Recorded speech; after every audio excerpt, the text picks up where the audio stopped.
Assalamualaikum warahmatullahi wabarakatuh. Selamat sore.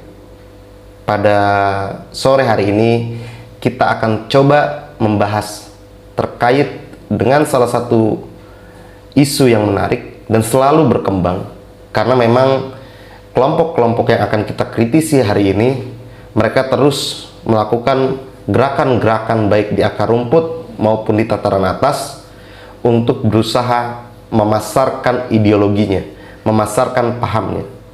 Nah, hari ini ada beberapa pertanyaan. Ada 3 pertanyaan yang cukup menarik. Pertanyaan yang pertama adalah, kenapa Anda selaku umat Islam menentang khilafah?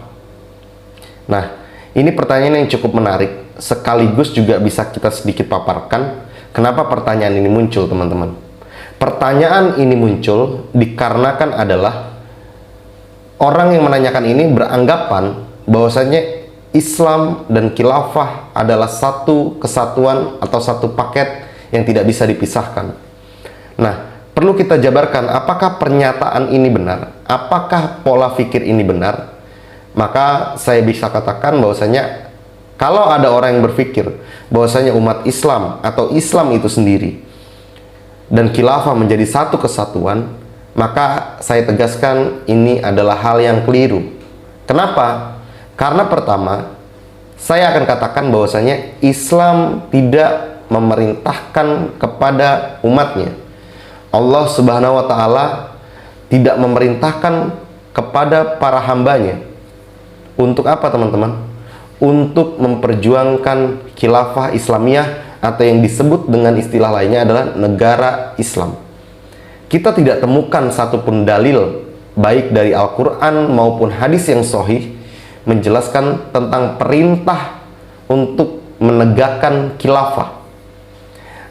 Adanya yang kita ketahui bersama, ayat yang biasa dipakai oleh kelompok-kelompok Hizbut Tahrir adalah surah Al-Baqarah ayat 30.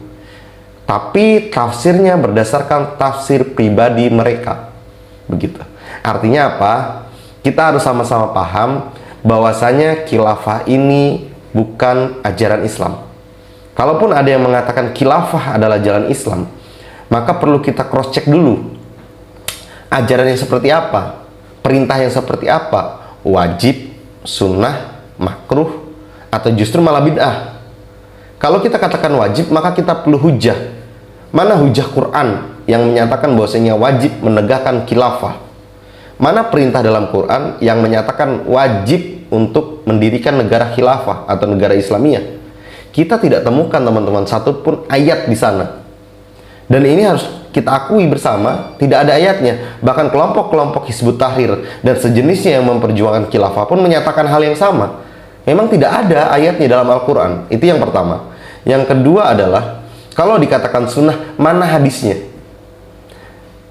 Hanya ada satu hadis saja yang khilafah al-nubuwah, tapi hadis tersebut ternyata dikritisi juga oleh ahlul hadis, seperti Habib Salim dan yang lainnya. Bahkan dari ulama-ulama di Mesir pun mengkritisi hadis tersebut, yang artinya apa? Masih terjadi pertentangan. Maka ketika di sini kita lihat terjadi pertentangan, maka sudah gugur nih kalau saya khilafah itu adalah kewajiban, karena terjadi pertentangan di situ. Berbeda dengan kewajiban yang jelas mutlak seperti sholat, zakat, puasa, itu sudah mutlak kewajibannya, sudah tidak bisa diganggu-gugat lagi, dan tidak ada ikhtilaf di antara para ulama.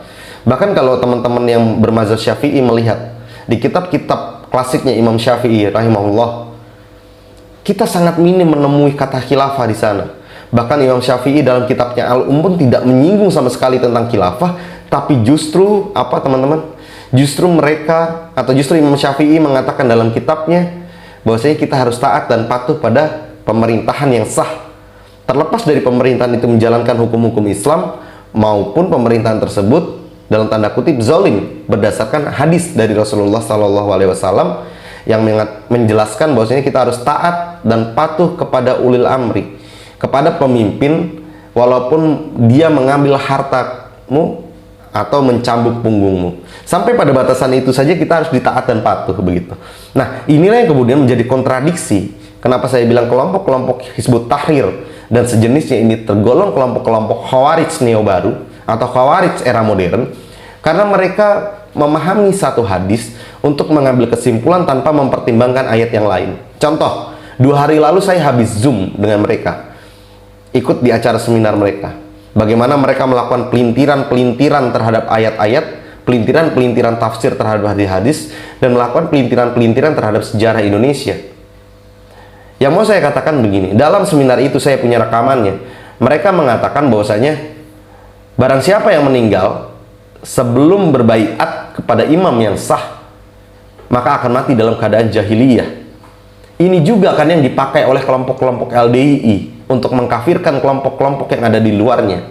Ini juga yang dipakai oleh kelompok-kelompok Khawarij lainnya, yang kemudian menganggap kelompok di luarnya tidak sah secara Islamnya karena tidak membaiat kepada imam atau pimpinannya. Dan ini pula yang dipakai oleh HTI kemarin, yang dipakai oleh Gema Pembebasan, yang dipakai oleh media pembebasan dalam mendeklarasikan dirinya sebagai Islam yang paling kafah menurut versi mereka. Dan inilah yang bahaya jika hal ini terjadi. Dan bayangkan kalau semua kelompok menerapkan sistem yang seperti ini, teman-teman, apa yang terjadi? Bukankah umat Islam akan terpecah? Bukankah kita akan saling angkat senjata?